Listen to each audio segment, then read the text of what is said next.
नमस्कार, news nation के digital platform पर आप सभी का स्वागत है और इस वक्त की सबसे बड़ी खबर के साथ हम आपसे मुखातिब हैं। दिल्ली में जो ब्लास्ट हुआ है, लाल किले के पास ये ब्लास्ट हुआ है और अभी जो समस्या है और जो गंभीर समस्या है वो ये कि अभी तक ये नहीं समझा जा सकता कि ये ब्लास्ट क्यों हुआ है, लेकिन जो ब्लास्ट हुआ है वो इतना गंभीर है कि उसमें 5 लोगों की मौत की पुष्टि हो गई है। एलएनजेपी अस्पताल में 5 शवों के आने को लेकर जो है वो कंफर्मेशन जो है वो सामने आ गया है। उसके बाद 8 से ज्यादा लोग घायल बताए जा रहे हैं। लमसम आधा दर्जन से ज्यादा जो है वो मौत की पुष्टि हो चुकी है और अभी तक ये कंफर्म नहीं हुआ है कि ब्लास्ट हुआ क्यों, लेकिन गाड़ियां दूर दूर कर जलती नजर आ रही हैं और जो तस्वीरें सामने आई हैं वो इतनी विचलित करने वाली हैं कि साफ तौर तक आप तक पहुंचाई भी नहीं जा सकती हैं। वो इतनी तस्वीरें आपको हिला देंगी, कपा देंगी रूह को। यहाँ बिल्कुल अमृता, और शाम को 6-7 बजे के आसपास एक खबर आई कि लाल किले के पास जो मेट्रो स्टेशन है, मेट्रो स्टेशन का नाम भी लाल किला है, उसके गेट नंबर 2 के पास या 1 के पास एक कार में धमाका हुआ है और आसपास की कारें उससे प्रभावित हुई हैं और वो भी जल गई हैं। शुरुआत में बस इतनी खबर थी, तो शुरुआत में ये माना जा रहा था कि संभवतः ये कोई या तो उसकी जो सीएनजी है वो लीक हुई होगी, उससे ब्लास्ट हुआ है, या किस वजह से ब्लास्ट हुआ है ये स्पष्ट नहीं हो पाया। लेकिन धीमे धीमे जब उसके विजुअल सामने आ रहे हैं और उसके बाद जो मौत की खबर आ रही है या घायलों की खबर आ रही है, तो फिर इस बात की आशंका हो रही है कि क्या ये आतंकवादी हमला है। क्या ये बहुत बड़ा सवाल है, क्या ये एक सामान्य विस्फोट था या आतंकवादी हमला था, ये अभी तक क्लियर नहीं हो सका है। लेकिन जो इन्फोर्समेंट एजेंसीज हैं, स्पेशल सेल है दिल्ली पुलिस की, वो उसकी टीम वहां मौके पर है, जो फॉरेंसिक टीम है वो वहां पर मौके पर है, और जो एनआईए की टीम वहां पर पहुंची हुई है, और जो बाकी इन्फोर्समेंट एजेंसीज होती है, उनके बम निरोधक दस्ते होते हैं या जो फॉरेंसिक टीम होती है, वो सारे वहां पर पहुंचे हुए हैं। तो इस बात की पूरी आशंका है अमृता कि कहीं ना कहीं क्या ये एक आतंकवादी हमला है या ये एक बम विस्फोट है।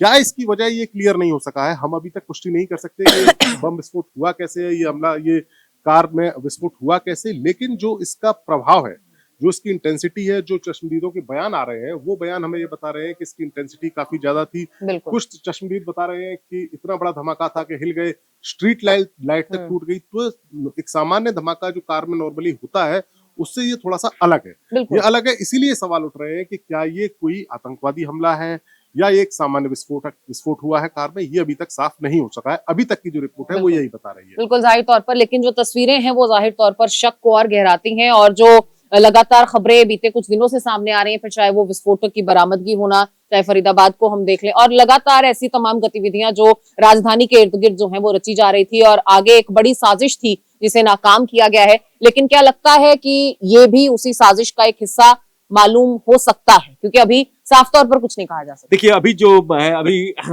स्थितियां मतलब स्पष्ट नहीं हुआ है जो क्या है, लेकिन जो इंटेंसिटी है इस ब्लास्ट का, जो ब्लास्ट कहें या फिर जो भी मतलब हुआ है, उसका इंटेंसिटी काफी मतलब डेंस है। और आप ये देखिए, जो इसकी टाइमिंग देखिए, टाइमिंग 7 बजे के, आज है मंडे का पहला जो वर्किंग डे होता है और वो जो व्यावसायिक और व्यापारी को ठिकाना है उस समय 7 बजे के आसपास होता है। तो एक जो टाइमिंग है, अगर मान लीजिए ये होता जो चलिए सीएनजी का लिखा है और इस तरह का, तो उस केस में ये 7 बजे ही क्यों, ये सवाल टाइमिंग भी और वो इलाका भी आप देखिए, मतलब घनी आबादी वाला वो इलाका है। मेट्रो से लोग सफर करते हैं।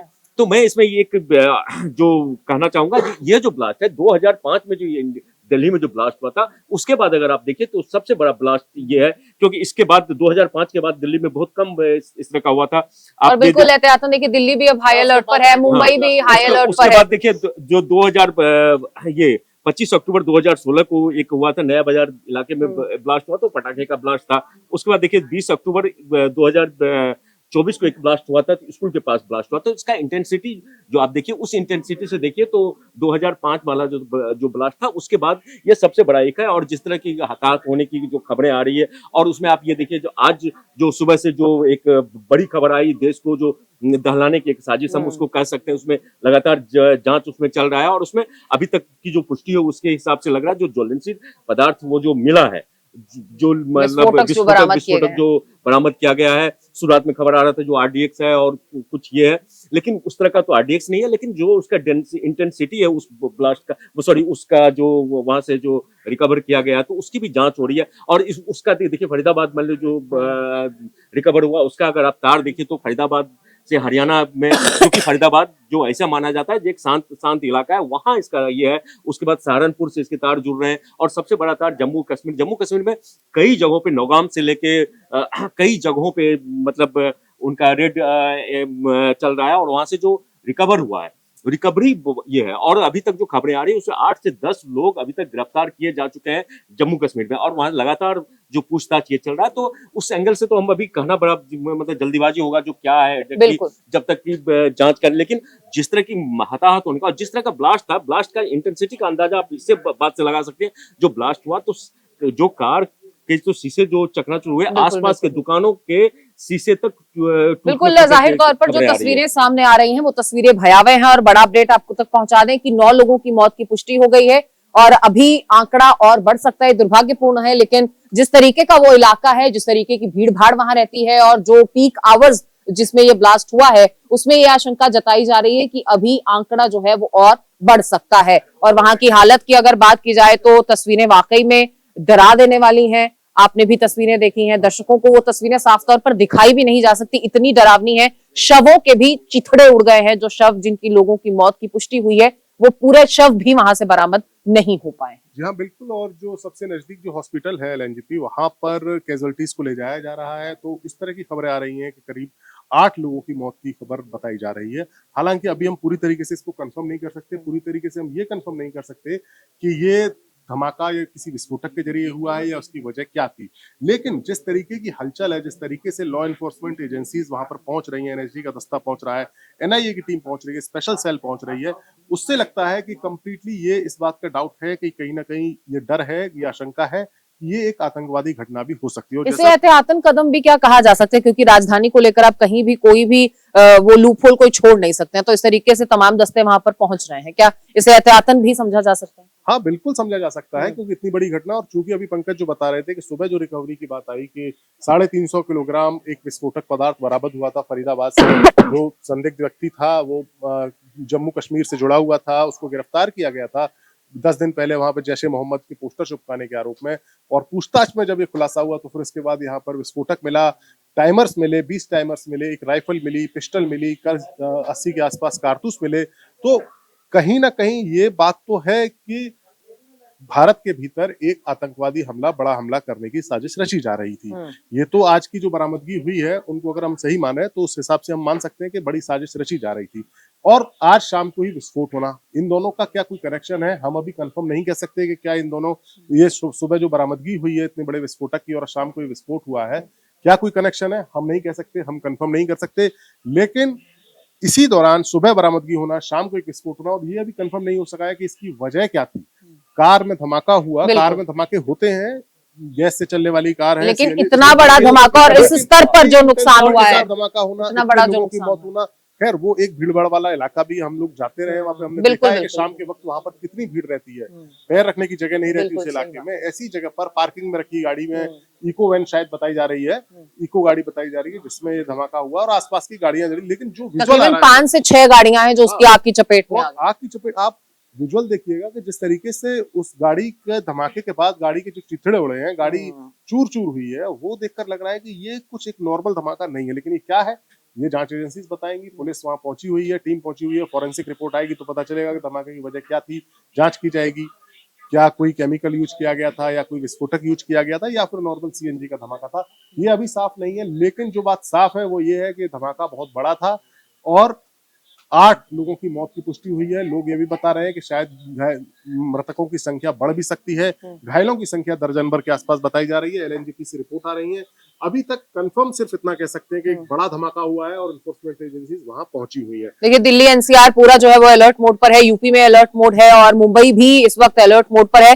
और चूंकि ये कनेक्शन अभी साफ तौर पर तो नहीं कह सकते, लेकिन क्या इसे ऐसे समझा जा सकता है कि कोई हड़बड़ाहट में यह कदम उठाया गया हो, क्योंकि जिस तरीके से बरामदगी हुई है, जिस तरीके से आतंकियों को गिरफ्तार किया गया है, जिस तरीके से कनेक्शन सामने आ रहे हैं, जिस तरीके से उनके हल्फिया बयान सामने आ रहे हैं, तो आगे वो कुछ और इससे पहले उगले, उससे पहले ये ब्लास्ट कर दिया गया है डराने के लिए। क्या इसे ऐसे समझा जा सकता है, क्या ये आशंका है? हाँ, निश्चित रूप से अगर उसके तार को अगर आप जोड़ना चाहें तो अभी हड़बड़ाहट में ये कदम उठाया हो सकता है। अभी तो ये पुख्ता जब जांच एजेंसियों का खुलासा होगा। और सिर्फ ये नहीं, ये देखिए जो पाकिस्तान का जो अभी ताजा राजनीतिक जो घटनाक्रम है और जिस तरह से हो रहा है, वहां देखिए वहां का जो वहां तख्ता पलट, एक साइलेंट तख्ता पलट की बात चल रही है। असीम मुनीर ज्यादा पावरफुल होने जा रहे हैं। तो क्या ऐसा है जो वहां भारत के खिलाफ ही वहां का जो राजनीति होता है वो भारत के खिलाफ होता है। तो असीम मुनीर को वहां जो आसिफ जरदारी से ज्यादा आसिफ जो वहां के जो पावर मिलने वाले तो उस हिसाब से आसिफ शरीफ से तो वो देखिए तो उसमें जो वहां का जो असीम मुनीर है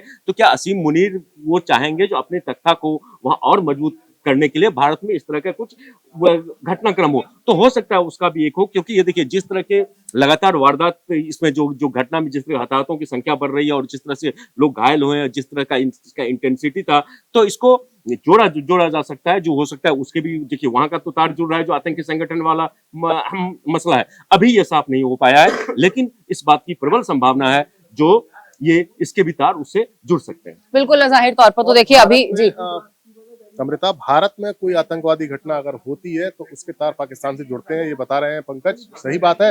प्लस उसके तार नहीं, उसका कनेक्शन पाकिस्तान की जो इंटरनल पॉलिटिक्स चल रही होती है उससे जरूर होता है। जब भी पाकिस्तान में कोई शासक जो होता है वो कमजोर होता है तो वो आतंकवादी हमले कराने की कोशिश करता है, या कोई बड़ा उनको अचीवमेंट हासिल करना होता है, अचीवमेंट माफ कीजिएगा, बड़ा कोई कदम उन्हें उठाना होता है या बड़े अपने इरादे कामयाब करने होते हैं इंटरनल पॉलिटिक्स में, तो वो भारत के साथ तनाव पैदा करके यहाँ धमाके करने की कोशिश की जाती है और आतंकवादियों को टूल के तौर पर इस्तेमाल किया जाता है।